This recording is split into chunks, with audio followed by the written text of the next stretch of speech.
right, so here we go. We're going to do another commission piece for somebody looking to do a woodcut relief print, and this is the beginning of that video. So here we go. We're going to jump right into it. I start off by tracing the picture, the original picture, just to get the outlines of where all the shadows are. It is very important to make sure it's accurate, especially if you are doing a woodcut, because if you make one wrong cut, it could transform the whole image into something completely different. So with that said, I do a lot of these things with tracing, and then I do the real artistry when I do the carving. So here I am doing the graphite transfer method so that I can transfer the image from the paper, from the original tracing, to the actual wood piece. I'm taping it on, make sure it doesn't move anywhere, and I'm going to outline, since I have the graphite on one side, and I'm pressing pretty hard with a pen. I usually use a colored pen to make sure that everything can go on there pretty easily. I sped it up pretty quick so you can see the whole process a little bit easier. Here I am just tracing the outline, and I am also tracing the faint lines that showed up, so it'll be a reverse image of what I'm actually going to print. So just so you know, the transfer method has to be backwards, and the also the print, so the image is this way, so the one girl with the glasses is on the right and the girl without the glasses is on the left. But when I put it onto the wood piece, I'm actually putting it the reverse way, because it's like a stamp. So if you flip it over and you stamp it with ink, it'll transfer to the paper the other way. So here I am just doing a little bit of the carving, and here we go. This is harder than it looks. Yeah, I was really excited and really nervous, and it was actually a lot harder than it looked. So now I'm switching the blades of my Speedball cutter, which isn't the best tool for this, but you'll see I use a couple different kinds of cutters before. So this is the Speedball cutter supposed to be for linoleum, and I'm using it for a MDF board. I do this for quite a while, and then I get so sick of it, I actually run to the store, and you'll see in a little bit I switch the sharp tools for it. When I'm doing this, I start to get my hands really fatigued, so I have to take breaks. Every so often I have to take breaks. It takes a lot of time. All the shavings you see on my desk is the remnants of the cutout. And I switched to the smaller blade here because I was doing a lot of fine details. I'm going to speed it up a lot quicker, so I actually cut out about 3 or 4 hours of video in between each. It does take quite a long time, taking a little bit of a break for food, as you can see. I was very hungry. Whenever I'm doing a project, I always forget to eat, so I always need to make sure that I set a timer or have somebody call me to remind me to eat, because I just get so caught up in it that I forget to eat. Alright, just finishing up my food now, and we're going to jump back into the carving and the print hopefully later. So here I'm using the Niji tools I just picked up from Blick's. I love Blick's. It's in Philadelphia, closest to where I live. So here I go. I'm going to carve with these, and this is so much easier to carve. Smoother. These tools are a lot sharper. Actually, supposed to be used with wood. Surprise, surprise. Who would have known that these tools will be a lot easier than the tools supposed to be used for linoleum? Well, yeah. And then I started using the Lyons tools. These ones, if I thought the Nijis were good, these tools were even better. These ones were actually a lot sharper, and I even almost cut myself, so you gotta be careful. Never cut toward yourself, always cut away. I don't know if you've been looking at my technique, but if you try to cut something, just like knife skills, you want to make sure that your fingers aren't in the way, especially if you're carving straight and you have your hand in the way. You might have noticed that I kept my hand to the side as much as I possibly can. Alright, now we're going to go into the writing around the carving. This is something that the client had picked out. It was a song from their favorite band, Hosier. It really represented the two people in the drawing. I first wrote it on normally on a paper, and then I'm just sizing it up, seeing if it works, and traced it. Also sped this up so you can see it a lot quicker. Put it on the wrong way. Here you can read it, and I'm like, oh wait, hold on a second. Oh, there we go. Flipped it around. Now it's backwards, so it is actually the right direction. Now using that graphite transfer method again, start to sharpen my pencil, get it nice and ready. So this part is super important. Again, if you don't put it on the right way and you start carving, you can't undo it. We're gonna go ahead and trace around, going all the way to the end with it, and we'll see what it looks like when I take off the tracing paper. And it transferred really well. So I was very pleased with this. I'm gonna go into the next section, which is the carving of this. If you notice, these tools had a rounded handle, so they fit my hand really well, and I didn't have a sore hand at all when using these. When I'm using these tools, it really glided along pretty well, and I had a lot of fun carving it out. See a little bit of the shadow as I look at it from the side. And now I'm really about to start to print now. So here we go. Using the Speedball ink, I used a water-based ink first, and I started to grab my brayer. Well, first I grabbed my tool and I mixed it around. You got to warm up the ink a little bit before you start to print with it, or else it won't glide as easy. That's for any ink, water-based or oil-based. You have to warm it up, putting it in a line, getting it ready for the brayer. The brayer is the roller. Now the roller is going to touch it, and we're going to glide it down the page. That sound is so wonderful. I remember doing this in college, and I really miss the sound of the ink here. Yeah. Oh my god, I miss this so much. Yeah. I miss this so much. And then when I got enough ink on the roller, you'll start to see a nice sheen come across the ink roller in a nice even coat. When it does that, and when you print enough times, you know how much is too much ink. And when you see it go across the page and across the block, you can really tell how much ink you should have on. I haven't done this for a little bit, so it took me again a little bit of time to figure out how many passes of this ink I needed for the block so it would print correctly. And you'll see that in a little bit. But as the roller goes across the block, I was thinking, Zen thoughts, Zen. I have to be in a mindset where I am very calm, or else you get really frustrated really quickly and you just want to, something happened to the print. So, Zen thoughts all the time. You can see how black it looks. It looks like I'm just putting the same ink all over again, but again, it really does make a difference. Next, we're going to be using a brayer to transfer the image, pushing really even pressure across the whole thing. I did edit it out and speed it up so you don't see the whole time I did that.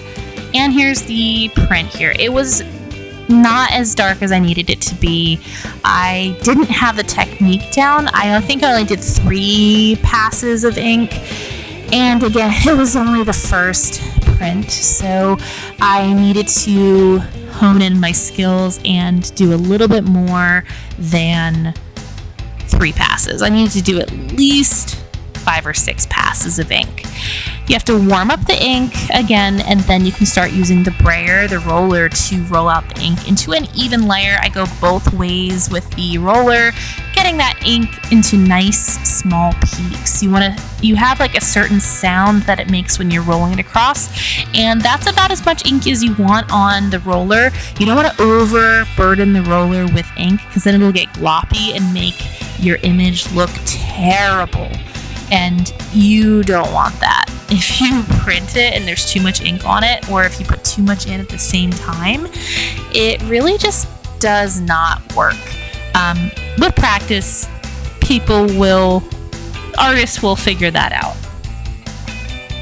I don't know about any of you guys, but this has been one of my favorite kinds of art to do throughout my life. I don't get a chance to do it very often, but every time I do, I go back into that Zen moment, that Zen kind of mindset where you just don't think about much and you just kind of go with the process. And it really is kind of meditative. This print I think will be a little bit better. Again, not that much better. Again, I only did about 3 or 4 passes. I should have done 6. Inking it up again, and you'll get to see my technique get better and better as I do it. Again, this is a good time to figure out what kind of ink works the best with what paper. I did switch out to a larger paper. I don't know if you noticed that, but I did try a different paper as well to see what would work well. A more toothy print, like a more toothy paper, or a more smooth, like a Vellum Bristol board paper. So tried both, and I'm still using that water-based ink, that Speedball ink. I think I'm about to change to the other ink, and that makes a big difference. So you'll see that changing a little bit. Again, going in with the smoother tool to transfer the image. Yep, that's a little bit better. I did a little bit more passes of ink. Again, I think it's like 4 or 5 passes. I should have did 6.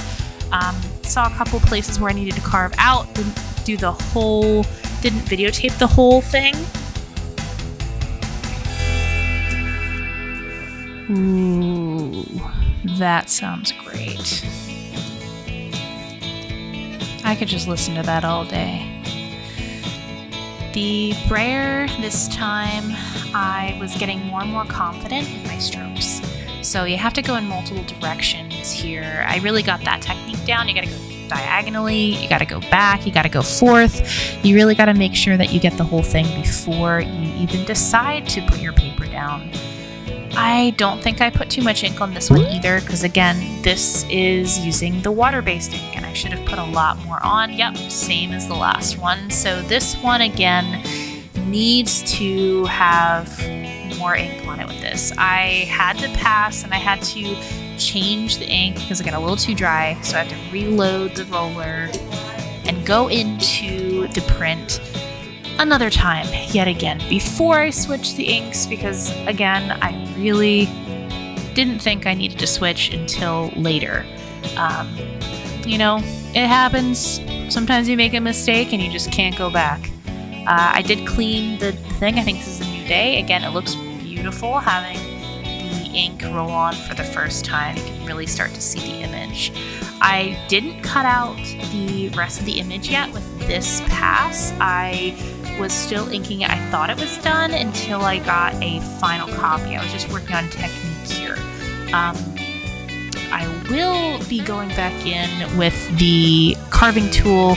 I don't think I show most of that, but here you'll see the image again, not super great. I go in now as the real ink. Oh my gosh, the Gamblin oil-based ink. Here we go. Oh my gosh, this is a very sexy ink. If you haven't used a Gamblin oil-based ink, you gotta, because this is the stuff here. I am peeling it back. This is real time. You peeling it back. You gotta do it really evenly, really slowly. Again, Zen. Oh my god. Oh, look at that print. It was such a good print. I was so happy. Wow. This print, I cannot believe I did it. These are the prints before and the first one, and then that's the one. That's the one. Look what I did. That's fantastic. I'll just send those 2. That one's amazing. What'd you do, 6 passes? 5 or 6, yeah. Now you know. 6 passes. With that ink, not the other crap ink. More than less. I wouldn't even show her these. I'll just show her those 2. Say, hey, here's your print, but here's a bonus. So, you know what the moral of the story is? Never give up. Never give up. You gotta keep going. Even when the road seems like it's gonna be too long or the cleanup is too much. The oil ink, by the way, smelled like you needed a ventilation system. I had a fan and hope, so it took about 2 or 3 days for the smell to finally get out of my house. So one thing I'd recommend if you do use the oil ink, which is much better anyway, definitely have a an air circulation or a ventilator or something like that. And if you're in an enclosed area, probably don't do printing. So this is just me cleaning up using a razor to get it off the glass. It is the easiest way to get off the glass. You want to try to scrape as much away with the palette knife and then use the razor. It just works so much easier, cleaner. And then you go over with the simple green cleaner to clean up the glass just to be extra sure. I think I cleaned up. Yep. Oh, and then I'm going to go ahead and clean up the roller a little bit. I put the excess ink onto a piece of paper, and I could use that for a really cool piece later. So you never know. You never know what you could use for another piece. You ever wonder what other people like to watch? Well, sometimes I like to watch cleaning videos or people when they mow the lawn, and you can see the process of them cleaning up. It's kind of really satisfying. So I just entered this whole video with this here. Also, I want to make sure that everyone knows to subscribe to me. I am getting there, but oh man, it's so hard. So please subscribe so I can continue to do what I love, and check out my website, postersonwall.com, and check out my prints. I won't have this on there because, again, this is a commission piece, but check out my social medias. I'll have them linked below, and you can see a lot of my other stuff on my website, things that I'm up to, different shows, art shows I'm going to be in. Really just give me some love. Everyone needs love, and I would love the love. See y'all later.